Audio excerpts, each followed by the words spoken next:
Thank you, Madam Deputy President.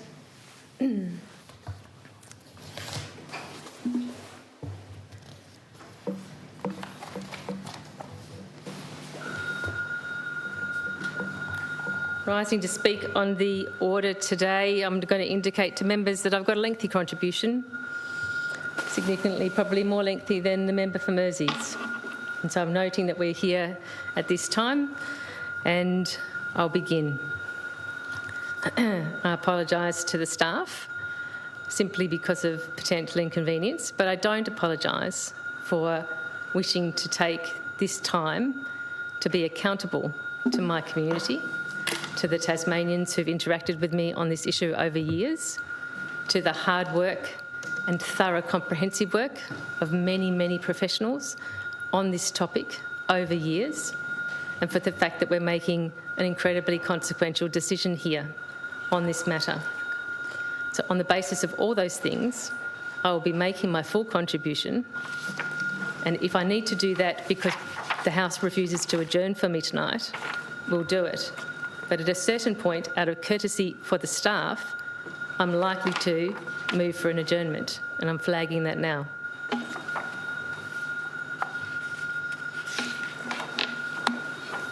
Madam Deputy President, I rise today to speak on the State Policies and Projects Macquarie Point Precinct Order 2025. And I do so with a heavy heart. We should never have been put in the situation we find ourselves in today. Our state was signed up to a legal agreement in secret by a Premier who allowed our dream of a cherished AFL team to become manacled to an ill-conceived, prohibitively expensive, highly inappropriate stadium in an unsuitable, damaging location. After promising in this Parliament in 2022 that the team would not be contingent on a stadium, the Premier broke that promise with his clandestine signing of a contract that had not been approved by Cabinet, had not been advised on by Treasury, had not been scrutinised by Parliament, and had not been consulted on with the Tasmanian people. This was an act of betrayal of the Tasmanian people. It was an act that signalled a descent into a tainted decision-making which would become the hallmark of this whole sorry saga. Nor did the Premier betray Tasmanians, not only did the Premier betray Tasmanians that day by setting them up for what he went on to incite to be the most divisive issue this state has ever experienced, he also confirmed his abandonment of integrity in leadership and good governance and the relegation of public interest to an inconvenience that can be discarded as required for political advantage. To say yes to this stadium project is not just to endorse an infrastructure project. To say yes to is to endorse as acceptable a dereliction of good governance, to endorse reckless political decision-making not based on evidence and public interest, but on populism, propaganda and threats. Madam Deputy President, history will not reflect kindly on the actions of the Premier on this matter. The tone of debate from the Premier and his government has been one of populist aggression, with name-calling, disparagement of independent experts, a willingness to mislead the public, and what amounts to political threats and bullying. With his singular failure of principled leadership, the Premier has put us between a rock and a hard place, no doubt about it. And whichever way the vote went today, the only guaranteed outcome is that a great many Tasmanians will be exceedingly hurt and angry. This is the Premier's legacy, a divided and harmed Tasmanian community. And it didn't have to be this way. Madam Deputy President, I understand that many people have a religious fervour for AFL football and are enormously excited that we have finally achieved our dream of a Tassie team, which makes it all the more distasteful that some Tasmanians with that genuine depth of feeling for a team have been cruelly whipped up into a frenzy of zealotry for the stadium by the Premier and the media, based on mistruths, propaganda and false equivalences. This whole process has been a masterclass, quite frankly, in political and corporate manipulation of well-meaning and hopeful citizens. With great sadness, it has also been impossible to ignore the level of antipathy which has been inflamed and rewarded by political leaders, particularly the Premier, by the populist, aggressive tone of public commentary. What a shocking place we find ourselves in. That we have reached this point tells us a great deal about the utter failure of political leadership and failure of integrity in decision-making by the Premier and his government, which prompts us to ask ourselves, what could this have looked like? What should have happened? In regards to a Tassie AFL team, as originally mapped out, we should have been granted a licence without the initial requirement of a specific stadium at a specific site, but with the intention that we would plan for a stadium after the team had the opportunity to become established and we could have a community conversation. If that had occurred, we would have established the Devils team as the most incredibly exciting and unifying opportunity for the Tasmanian community in generations. We could then have had a respectful and positive conversation as a community about a future stadium without the pressure of a particular timeframe and without the dictate of the AFL on location.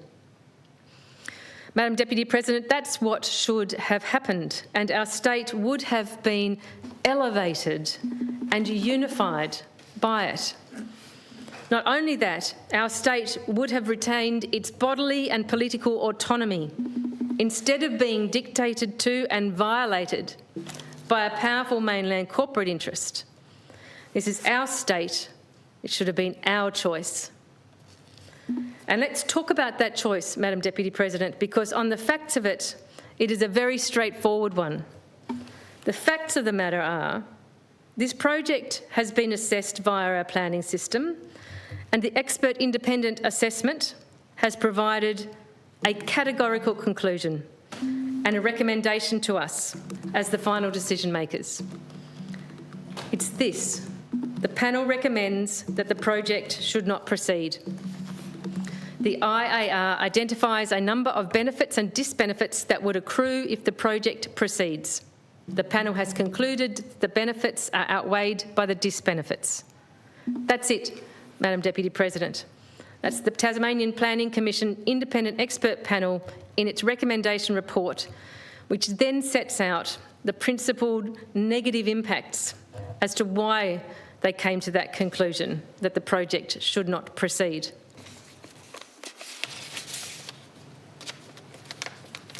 Firstly, they speak to economic reasons. This is in their recommendation report on page 3, and I quote, "A cost-benefit analysis has been used to comprehensively assess all benefits and costs, apply monetary values to each of the significant items, and considers the impact of variability in these monetary values on the assessed net social benefit or cost of the project. The assessment includes or considers all costs of constructing and operating the stadium and all economic, social and cultural benefits and costs over the period of the construction and the proponent's assumed economic operating life of 30 years. And further, the panel has found the ratio of benefits to costs is less than 0.5. And again later, the panel's cost-benefit analysis shows that the construction and operation of the stadium results in a substantial net social cost to the Tasmanian community. The reason for this is that the economic and social benefits are small compared to the public cost of the stadium. The second reason they speak to in their recommendation report is around urban form, activation and public realm reasons. It's on page 5 to 6 of that report. and it says this: significantly, the panel considers that the form and scale of the stadium represents a repudiation of a number of long-standing planning principles and strategies that have been applied to developments in Sullivan's Cove or controlled through the planning scheme. And further, the stadium, including its roof, through its size, scale and form, will be dominant within the landscape, diminishing the prominence and significance of the Domain headland as a frame of Sullivan's Cove and standing as a significant, obtrusive element in the present urban form in and surrounding Sullivan's Cove. It will irrevocably change for the worse, in the opinion of the panel, the way in which the landscape and urban pattern is appreciated and understood. The size, shape and location of the site is ill-suited to a building like the stadium, a singular, large, bulky monolith which will overwhelm those surrounding buildings and the setting. In addition, the nature of the stadium design and what is necessary for the project and the physical constraints of the site are such that it is unlikely that there will be scope for general activation of those areas of the site which are not consumed by the stadium. They are relatively small, unlikely to support viable ongoing retail businesses, and will be unattractive to visit other than to access stadium events. End of quote. And the third area they go to in the recommendation report on page 6 to 7 is around reasons of cultural heritage and community values. It says this: the IAR identifies that the project, but essentially the stadium, will have very significant adverse impacts on a number of places, the most significant being the cenotaph, the Royal Engineers Building, and the buildings along Hunter Street. The panel has concluded that the adverse effects are unacceptable. The project will not be a fair development in that it, principally parts and features of the stadium, will extensively and irreparably damage the historic cultural heritage of the heritage-listed buildings in Hunter Street and the Engineers Building, and most particularly the cenotaph. It will also adversely affect the general character of Sullivan's Cove as a whole and the experience of it. The panel does not consider that the stadium building will be iconic, as claimed by the proponent. The panel considers that Sullivan's Cove has a prevailing 19th century historical character which is highly valued and valuable. This is a large part of its charm and attractiveness for locals and visitors alike. It is fundamental to Hobart's spatial character and identity, and an important part of the brand Tasmania. Those things will be unacceptably diminished by the stadium's presence and impacts. Madam Deputy President, these three fundamental areas of negative impact, being economic, urban form activation and public realm, and cultural heritage and community values, cannot be ameliorated by permit conditions. Nothing can fix them. Their impacts, as the panel says, are irrevocable. In the conclusion, in the recommendation report, the TPC panel says this: the fundamental problem is the size, location and geographical features of the site. It is in its highly valued context. Sorry, let me read that again, Madam Deputy President. The fundamental problem is the size, location and geographical features of the site. In its highly valued context, do not support the disproportionately large monolithic building proposed. It is a building which is incongruent with the valued characteristics of its spatial context, completely at odds with the long-established planning principles guiding and informing development, and with the land and urban fabric surrounding the site and the heritage values associated with nearby places. goes on to say, Madam Deputy President, proceeding with the project will give rise to irrevocable and unacceptable adverse impacts on Hobart's spatial and landscape character, urban form and historic cultural heritage. In addition, the project represents a significant net cost and will diminish the economic welfare of Tasmanians as a whole, and it offers almost no scope for the site to become a vibrant, active place that is attractive to visit outside of major event mode. In very simple terms, the stadium is far too big for the site, and the benefits it will bring are significantly outweighed by the disbenefits it creates. End of quote. Madam Deputy President, given the clarity of that recommendation and its further detailed extrapolation in the panel's integrated assessment report, the members of this chamber were left to decide whether they accept that expert recommendation, whether they agree with the independent, eminently qualified panel members' conclusions. Madam Deputy President, the way I see it, based on that categorical conclusion from the TPC panel, there were two possible outcomes from this debate. One of them would cause guaranteed, irrevocable and an absolute end, and the other would provide a myriad of opportunities to pursue beneficial outcomes that we can all agree on. If the order was voted down, in my view, nothing is permanently lost. There would remain possible pathways forward for all of the claimed positive outcomes of the proposed stadium project. There are other stadium options that haven't yet been fully considered, and even on cursory assessment would have far fewer of the economic and heritage issues of this Macquarie Point Stadium proposed. The future of the Devils team is a decision for the AFL and the Premier, and of course, much as bullheaded statements are made, of course, it is fully within their power to continue the team under a renegotiated arrangement should they choose to do so. That option exists.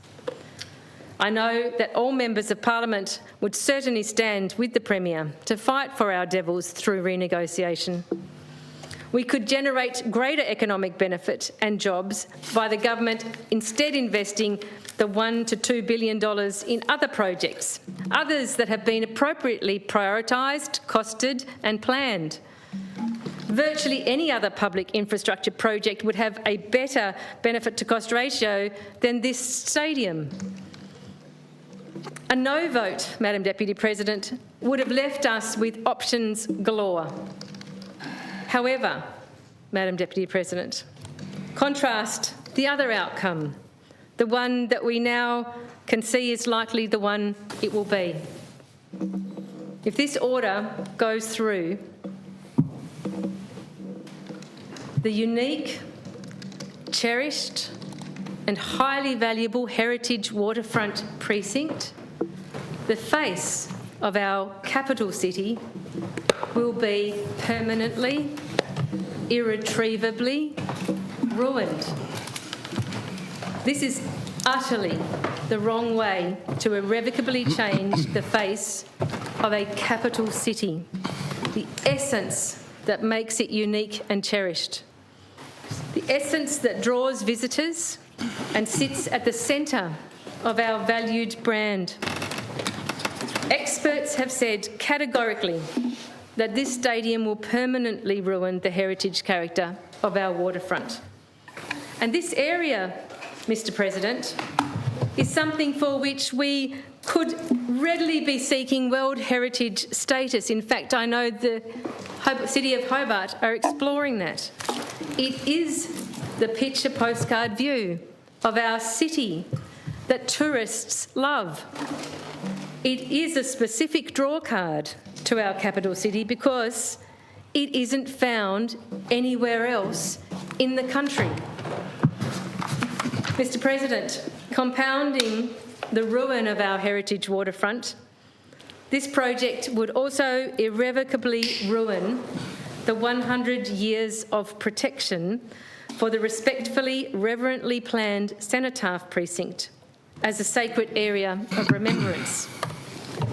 It would be a travesty to cast aside these fundamental, historic and precious aspects of our state's capital city through this case study of tainted governance, of corporate blackmail, of propaganda-driven populism, and which lacks the support of a majority of Tasmanians.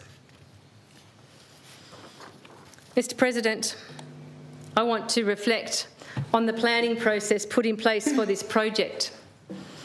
In doing that, at the outset, we must acknowledge and thank former MPs Lara Alexander and John Tucker.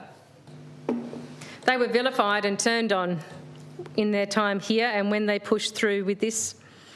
But it is because of Mr. Tucker and Ms. Alexander's principled stand that we are here and now, and the communities we each represent, we have the opportunity to be publicly scrutinising something which has such far-reaching ramifications for us all. They lobbied to ensure that should the stadium be declared a project of state significance, then any eventual order deriving from the assessment process must then pass both Houses of Parliament, which was not a requirement necessarily previously in all circumstances. The State Policies and Projects Amendment Bill 2023 amended the State Policies and Projects Act 1993 to require that a project of state significance which has been proposed by the state government needs to be approved by both Houses of Parliament before any final approval order that would become effective. The bill passed both Houses of Parliament and became an act on the 31st of August 2023. And that, Mr. President, is what I call a legacy to be proud of for those two MPs. When members use their time here in the public interest to strengthen the democratic tools available for future MPs by which they can use to protect the democratic rights of current and future Tasmanians, that is a democratic legacy to be proud of. And while some of us may be feeling that having to participate in this debate is one of the more stressful and difficult things that we have had to do, it is our privilege and our responsibility to do so on behalf of those we represent who don't have such a platform by which their voices can be heard. We must be that for them, Mr. President.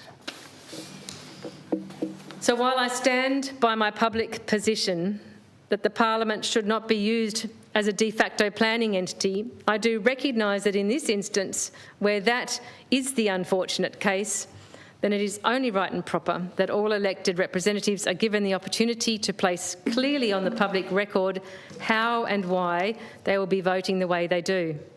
So thank you to those former MPs, Lara Alexander and John Tucker.